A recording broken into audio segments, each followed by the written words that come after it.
أعوذ بالله من الشيطان الرجيم بسم الله الرحمن الرحيم الحمد لله الذي لا يبلغ مدحته القائلون ولا يحصي نعماءه العادون ولا يؤدي حقه المجتهدون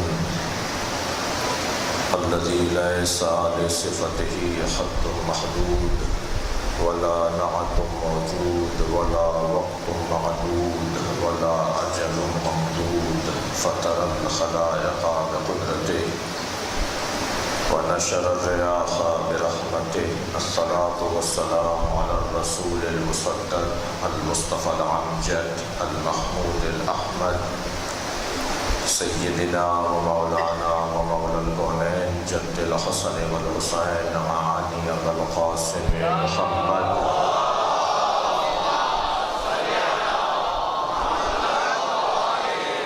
وآله الطيبين الطاهرين المعصومين الذين قال الله إنما يريد الله ليذهب عنكم الرجس أهل البيت ويطهركم تطهيرا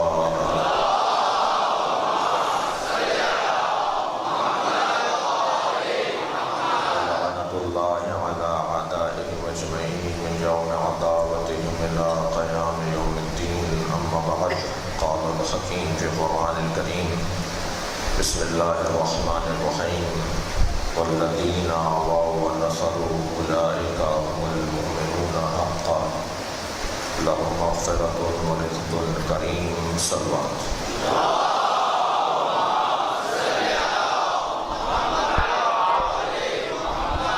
سورہ مبارکہ انفال کی 74ویں آیت کریمہ نبی کا ساتھ دینے والوں کی اللہ تعریف کر رہا ہے۔ اللہ کے نزدیک ان کا بڑا مقام ہے جنہوں نے نبی کی حمایت کی، نبی کی زندگی میں بھی اور نبی کی زندگی کے بعد بھی، اور خاص طور پر جن ایام میں سرکار تنہا تھے، دشمنوں کی تعداد، مخالفوں کی تعداد، معاندوں کی تعداد زیادہ تھی اور حمایت کرنے والے کم تھے، کام بھی بڑا تھا۔ 1,24,000 نبیوں کی محنتیں، مشقتیں ایک طرف، اور سرکار کی محنت، سرکار کا پیغام وہ ایک طرف۔ جہاں تاریخ آگے بڑھتی جا رہی تھی، بشریت کا قافلہ منزلیں طے کر رہا تھا، تو وہاں بت پرستی اور شرک اور کفر کا بھی زور بڑھتا چلا جا رہا تھا۔ کام بہت سخت تھا۔ حضرت ابراہیم میں اور حضرت آدم میں جیسا فرق ہے، حضرت آدم کا کام ابتدائی کام تھا، پہلا نبی ہونے کے باوجود رسول نہیں ہے، پہلا نبی ہونے کے باوجود صاحب شریعت نہیں ہے۔ حضرت آدم پہلے رسول ہیں مگر صاحب شریعت نہیں ہے، اس لیے کہ کلاس چھوٹی تھی، معیار فکر کم تھا، بشریت ابھی بچپنے میں تھی، اور جیسے جیسے بشریت اپنی جوانی کی طرف اور بڑھاپے کی طرف جا رہی ہے، تو جہاں سمجھ اور سوچ میں صلاحیت بڑھتی جا رہی ہے، وہاں مشکلات بھی بڑھتی چلی جا رہی ہیں۔ دونوں قافلے ساتھ چل رہے ہیں نا، حق کا اور باطل کا قافلہ، اچھے لوگ اور برے لوگ۔ تو نبی کا کام مشکل کام تھا، سرکار دو جہاں کا پیغام مصیبت آور تھا، پریشانیاں لانے والا تھا، مصائب آور تھا، مصیبتیں بڑھانے والا تھا۔ امام حسین کے ذکر کے نتیجے میں پوری دنیا میں ایک طبقے کو پریشانی ہے، ان مجالس سے یہ ہوتا ہے وہ ہوتا ہے۔ ہم انہیں بھی یہی جواب دیتے ہیں کہ حق اور سچ کی راہ میں مصیبتیں بڑھتی ہیں، پریشانیاں بڑھتی ہیں۔ بعض لوگوں کا خیال ہے کہ انقلاب اسلامی ایران اگر نہ آیا ہوتا تو شیعوں پر اتنی پریشانیاں نہ بڑھتی۔ بعض لوگوں کا خیال ہے اگر آیت اللہ خمینی نے انقلاب برپا نہ کیا ہوتا تو شیعوں کی پریشانیاں اتنی نہ ہوتی جتنی ہیں۔ تو ان کو بھی ہم یہ کہتے ہیں کہ امام حسین اگر کربلا میں نہ آئے ہوتے تو اتنی پریشانیاں نہ ہوتی۔ اور بالا تر جائیے، اگر نبی مکرم نے اعلان نبوت نہ کیا ہوتا تو اتنی پریشانیاں نہ بڑھتی۔ صلوات پڑھیں ذرا محمد وعلیہ۔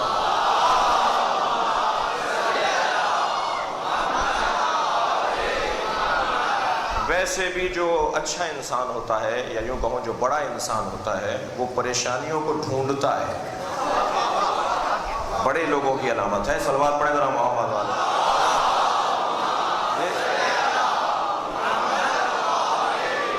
تاریخ کے کامیاب ترین لوگوں کی اگر آپ فہرست بنائیں گے تو تاریخ کے کامیاب ترین افراد وہ ہیں جنہوں نے پریشانیاں ڈھونڈی ہیں۔ بتاؤ پریشانی کہاں ہے؟ ہم لڑنے کو تیار ہیں، ہم مصیبتیں مول لینے کو تیار ہیں، ہم پریشانیاں مول لینے کو تیار ہیں۔ لا الہ الا اللہ کہہ کر پریشانی کم تھی جو آپ نے محمد الرسول اللہ بھی کہہ دیا، اور محمد الرسول اللہ کہنے پہ پریشانیاں کم تھیں جو آپ نے علی ولی اللہ بھی کہہ دیا۔ صلوات پڑھے ذرا محمد وعلیہ۔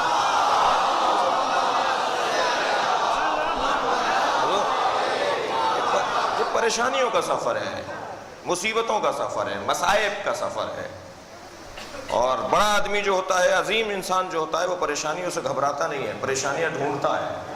جب حضرت موسیٰ آمادہ ہو گئے نا کہ اب شخصیت بن گئی حضرت موسیٰ کی، تو پوچھنے لگے یا اللہ بتا اب جا کے کس سے لڑوں جی، کس سے ٹکرا جاؤں تیری خاطر؟ تو پروردگار عالم نے فرمایا اذهب الى فرعون انه طغى، اب فرعون سے جا کے لڑو۔ جتنا ہی شخصیت بھاری ہوتی چلی جائے گی دشمن کا مقابلہ اتنا ہی اچھا ہو سکے گا۔ اور عزیزان گرامی یقین جانیے پوری دنیا میں 56 اسلامی ممالک میں سرخ رو وہی ممالک ہیں جو اہل بیت سے جڑے ہوئے ہیں۔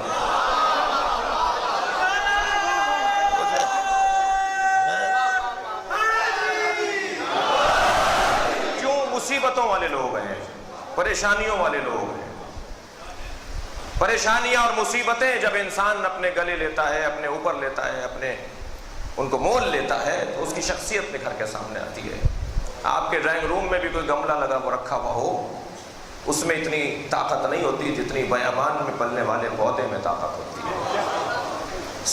صحراؤں کے درختوں کی لکڑی بڑی مضبوط ہوتی ہے، اور ہمارے باغیچوں میں لگنے والے درختوں کی لکڑی بہت کمزور ہوتی ہے۔ جو جتنا مصیبت کا سامنا زیادہ کرے گا، جو جتنی پریشانی کا سامنا زیادہ کرے گا، اتنا ہی وہ نکھرتا چلا جائے گا۔ اب خود انسان طے کرے کہ یہ وقتی پریشانی مشکل ہے یا دائمی حیات آسان ہے۔ یہ وقتی پریشانی، یہ چند دن کی پریشانی، کس کی کتنی عمر ہے ہم میں سے کسی کو نہیں پتا، لیکن اتنا ضرور ہے کہ سرخ رو وہی رہتا ہے جو پریشانیوں کا سامنا کرتا ہے۔ عزیزان گرامی، انسان کی زندگی میں 3 مرحلے ہیں اگر وہ کامیاب انسان ہے تو۔ پہلا مرحلہ ذات کا مرحلہ ہے، دوسرا مرحلہ گھر کا مرحلہ ہے، اور تیسرا مرحلہ سماج کا مرحلہ ہے۔ 3 رشتے انسان کی زندگی میں ہیں۔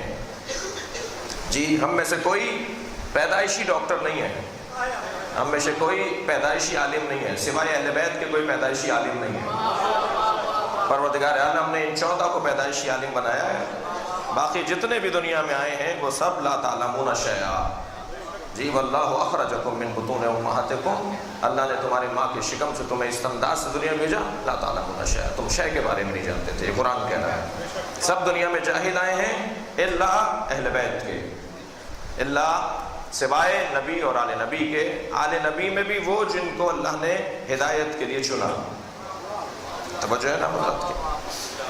لہٰذا 3 رشتے ایسے ہیں جو انسان کے ساتھ جڑے ہوئے ہیں۔ میں تمہیدی بیان سے گزر رہا ہوں، آپ کی توجہات کا شکریہ۔ ایک اپنی ذات سے تعلق، جی انسان دنیا میں 3 چیزیں لے کر آتا ہے، میں جملہ بدل رہا ہوں مفہوم روشن کرنے کے لیے۔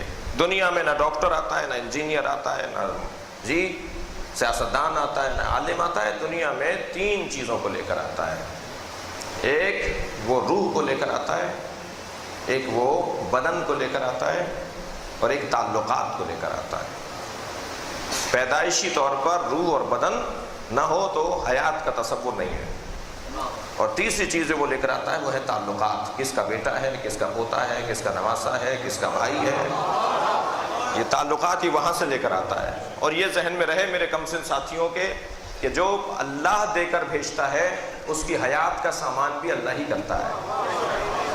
اللہ نے جو جو جذبے رکھے ہیں اس کی تسکین کا سامان اللہ خود کرے گا۔ جو جذبہ اللہ نے رکھا اس کی تسکین کا سامان اللہ ہی کی طرف سے ہوگا۔ بھوک ایک جذبہ ہے، ایک طلب ہے، اس کی تسکین کا سامان بھی اللہ کرے گا۔ پیاس ایک جذبہ ہے، اس کی تسکین کا سامان بھی اللہ کرے گا۔ جنسی طلب یہ ایک جذبہ ہے، اس کی تسکین کا بھی اہتمام شریعت میں ہوگا۔ توجہ ہے نا؟ اور اگر نہیں ہوگا تو پھر مولا فرمانے ہیں کہ اگر فلاں نے متع کو حرام نہ قرار دیا ہوتا تو دنیا میں کوئی زنا کرنے والا نہ ہوتا۔ اہتمام شریعت یہ ہے کہ لوگوں کی وہاں سے جذبہ دے کر بھیجا ہے تو تسکین کا اہتمام بھی ہوگا۔ توجہ ہے؟ یہ تین چیزیں ہیں، روح کی تسکین بھی اللہ کی جانب سے ہوگی، اور بدن کی تسکین بھی اللہ کی جانب سے ہوگی، اور عزیزان گرامی تعلقات کی تسکین بھی اللہ کی جانب سے ہے۔ تعلقات کی تسکین، روح کی تسکین ذکر الہی۔ یہ روح جب تک غذا نہیں پاتی، اس کی غذا ہے ہی ذکر الہی۔ الا بذکر اللہ تطمئن القلوب۔ کیا ذکر الہی کے علاوہ کوئی اور ہے جو تمہارے دلوں کو اطمینان عطا کرے؟ موسیقی روح کی غذا کا نام نہیں ہے، اللہ، رسول اور حسین کا ذکر روح کی غذا کا نام ہے۔ یہ جو اس وقت ہم لوگ جمع بیٹھے ہیں نا، یہ ہم اپنی روح کو غذا فراہم کر رہے ہیں۔ صلوات پڑھیں محمد والے۔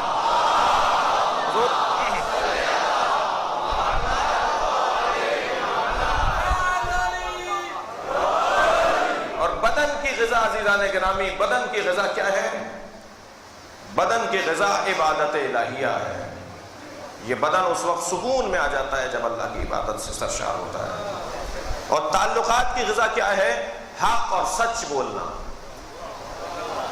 یقین جانیے تعلقات محکم ہوتے ہیں حق بولنے سے اور سچ بولنے سے۔ کچھ دیر کے لیے چہرے پر ناراضگی کے آثار آتے ہیں، لیکن وہی جو حق سن کر رشتہ دار ناراض ہو رہا ہوتا ہے، جب وہ ذرا جگہ بدلتا ہے تو اسے اس رشتہ دار سے زیادہ اچھا کوئی رشتہ دار نہیں لگتا جس نے اس سے سچ بولا تھا اور اس سے حق بولا تھا۔ ذات سے تعلقات، گھر کے معاملات اور سماج کے معاملات، یہ انسان کی زندگی کے بنیادی اصول ہیں، بنیادی رستے ہیں، جسے قرآن کی زبان میں، ائمہ اہل بیت کی زبان میں تربیت نفس، تدبیر منزل اور تہذیب سماج یا سیاست سماج کا نام دیا گیا ہے۔ جی، تہذیب نفس، تدبیر منزل اور سیاست سماج۔ بقول شہید باقر الصدر کے کہ یہ تین چیزیں انسان کی زندگی کے اندر اسے کمال تک پہنچاتی ہیں۔ البتہ جو تیسری چیز ہے وہ ہر ایک کو نصیب نہیں ہوتی۔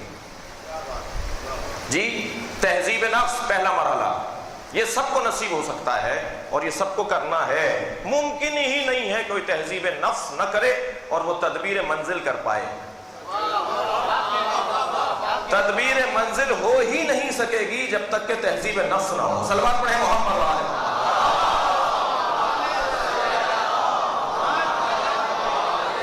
گھر اس کا اچھا نہیں چلتا جس کا بدن اس کے قابو میں نہیں ہے۔ اپنے گھر والوں کے لیے وہ اچھا نہیں ہو سکتا جس کا نفس اس کے اپنے قابو میں نہیں ہے۔ جو 6 فٹ کے بدن پر حاکم نہیں ہے وہ 6 لوگوں پر کیا حکومت کرے گا؟ پہلے مرحلے پر اسے اپنے اس بدن کے اوپر حکومت قائم کرنی ہے۔ جی، شیخ سعدی فرماتے ہیں کہ میں نے بے وقوفوں سے دانائی لی ہے، میں نے پاگلوں سے عقل لی ہے۔ اللہ اکبر، کیا اچھا جملہ ہے۔ حکیم لوگ ایسے ہی ڈھونڈتے ہیں، حکیم لوگ ایسے ہی تلاش کرتے ہیں چیزیں۔ کہتے ہیں کہ میں نے پاگلوں سے دانائی لی ہے، اس لیے کہ پاگل جو کام کر رہے ہوتے ہیں میں اس سے ہٹ کر کرتا ہوں، یہی دانائی ہے۔ ایک مرحلے پر اور فرماتے ہیں کہ میں نے ترقی کا راز اس میں جانا ہے کہ جو میرا نفس چاہتا ہے میں اس کے خلاف چلتا ہوں، کامیاب ہوتا چلا جاتا ہوں۔